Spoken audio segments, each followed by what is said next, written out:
Hey everybody, Hi there, I'm Crystal, and I'm Julie. and this is the very first episode of the Accidental Adventures Club. We are two friends who met about a year ago, and we set out to explore old places, cemeteries, cool buildings, hiking trails, and along the way, we accidentally come across pretty neat adventures. Would like to share them with you guys if you want to see some random cool things. We're going to start with today. Today started actually a week and a half ago when we went to a park nearby. We are currently in Still Creek, Charlotte, North Carolina area. So about a week and a half ago, we went to the park. We were going to have an adventure day. We were going to go check out an old house. But we had some time to kill. So after our hike, we kind of got on Find a Grave, which is this app we like to use. That was going pretty good though, right? Yeah. Oh. Should we leave this in? Sure. Should we call this the blooper reel? Yeah. Yes. This is who we are. This is what happens. We're kind of goofy. So yeah, we got on Find a Grave. Like 2 minutes away from where we were, there was a question mark, which typically means there's a grave that needs to be photographed or documented. So we went to set off to find it. It was the grave of Baby William Connal. He was 10 days old when he passed away in 1808, born March 1st and passed on March 11th. So we pull into where the GPS tells us to go to look for him. And as you can see behind us, it was kind of this weird development. It looks like it had started, but maybe been abandoned. It's very overgrown, as tall as we are back there. There's a pond. Yep. There's a pond. There's a retention pond back there, a natural pond up there. There is one house. The house was built in the 80s. Yeah. I think this used to be the property that went with the house that has been sold. Blooper reel? Sorry, we dropped the phone again. We dropped the thing the phone is propped on. I will hold the phone. Thankfully, there is a house on this property because since there's a house that was built so long ago, that means there are MLS listings, and Crystal, having her real estate license, is able to pull up information that might not be available to just anyone about this property in the past. And that information came in really handy, Clutch. actually. Yes, very, very. So that first day we walked around. We didn't find anything, but we had maybe 15 minutes to kill. So we didn't have a lot of time anyway. But we walked away just really wanting to know what happened. Did the developers, move him? Did they just demolish him? What happened? Did he go to a museum? We were just so curious. And the person who had documented him previously on Find a Grave noted that when he came in, I think 2019, that he could not find him. So we were just really curious. So we started doing research online, and I contacted the person on Find a Grave who couldn't locate him before, trying to get any clues, kind of gave us he had the same experience we did here. I talked to some people who do grave marking to get some clues. And then I found the MLS listing. It had been listed several times by the same agent between 2013 and 2015, I believe. So I called her. She doesn't even live in the area anymore. And I was like, hey, weird question. She has courage. She's not afraid to use it.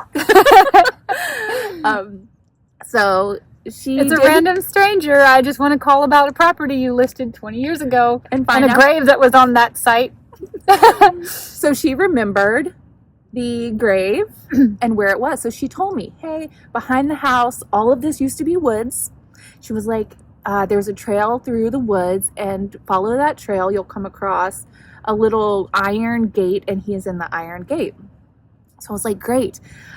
She even had the people who were selling the property had owned this property since the 1800s. And so the story of Baby William had been passed down through generations. And we'll put that up on the screen for you to see. And maybe Julie will even read it to you. Yeah. So it was way more information than we had gotten anywhere else online.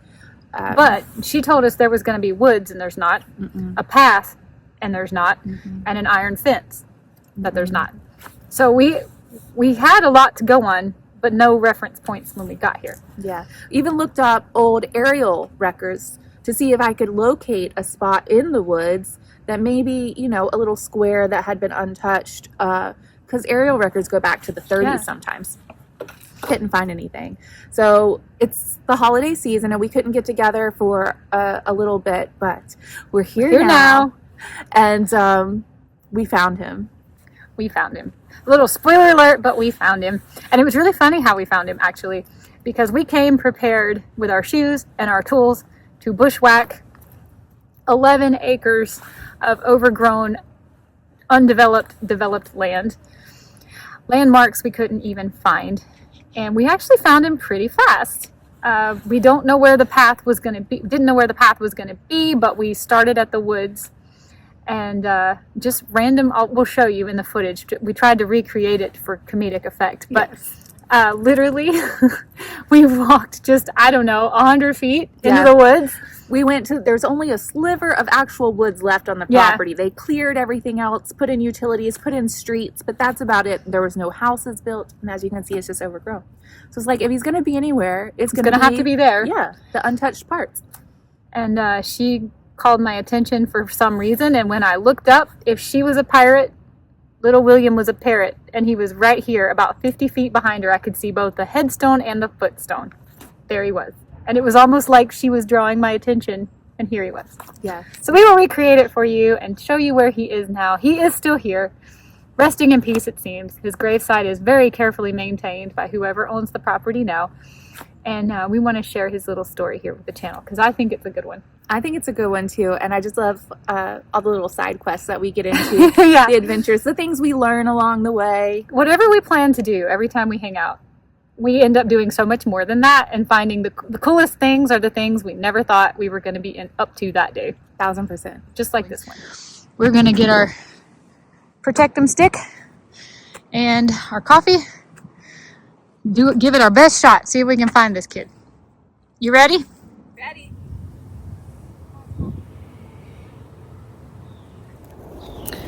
I'm going to recreate for you the exact moment that we found William's grave. I was over here about to jump in the retention pond. And I was trying to figure out which way we should go, because the description that we had was that the grave was located behind the house, down a path, and there was a fence around it. But we thought this fence was a property line. And I'm standing here figuring out which way we should go. And then Julie says, there he is. and I start freaking out. There he is. There was some squealing and some jumping and some laughing. And then we realized we were going to have to get over this fence somehow. That goes all the way down. As far as the eye can see in all directions with no brakes. So we decided, well, climb it. Climb it. And we did. I'm so glad we didn't split our pants on these little Barbie things, but we got over it. Might have trespassed to do so, I hope not. This looks nothing like the pictures that we thought we were using as reference photos. That's right. We were expecting a fence to be around him. We had seen some wood detail kind of to mark the spot and honor the spot. There were also trees growing behind it.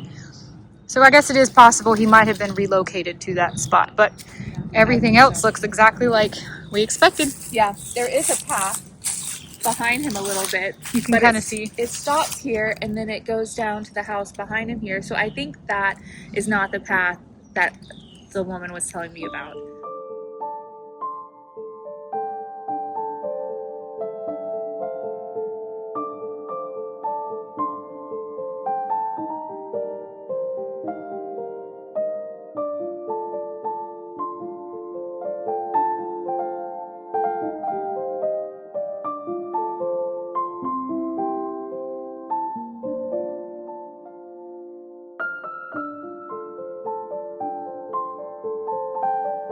After 10-day-old William died on March 11th of 1808, the Connals buried their son beside the wagon road, marking his grave with stones placed at the head and the foot. Years later, William's older brother, John Connal, returned, and he placed a carved headstone and footstone to permanently mark his little brother's grave. The stones that John placed are made of steatite, which is commonly found in the western North Carolina mountains. The stones still stand today, and they read, "In memory of William H. Connal, who died March 11, 1808, aged 10 days. He was the son of Benjamin and Patsy Connal. This stone was erected by John Connal."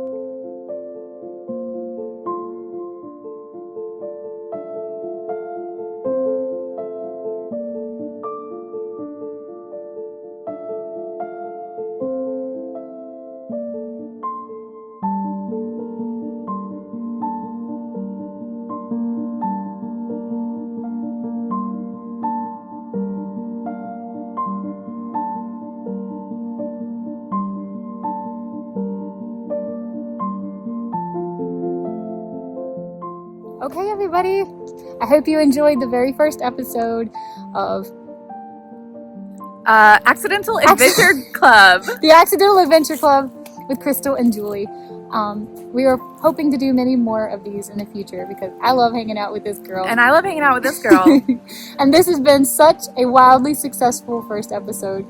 I'm really excited about this. I really thought that this was going to be weeks and months ongoing. I'm so happy that we found him and that someone took the time to continue to care for him. Yeah, this has been a really boost to my spirits for today. Same. I'm glad that we found him, that he's intact, that he's being maintained and taken care of, and honored, and he's resting in peace. See you next time. Bye, everybody.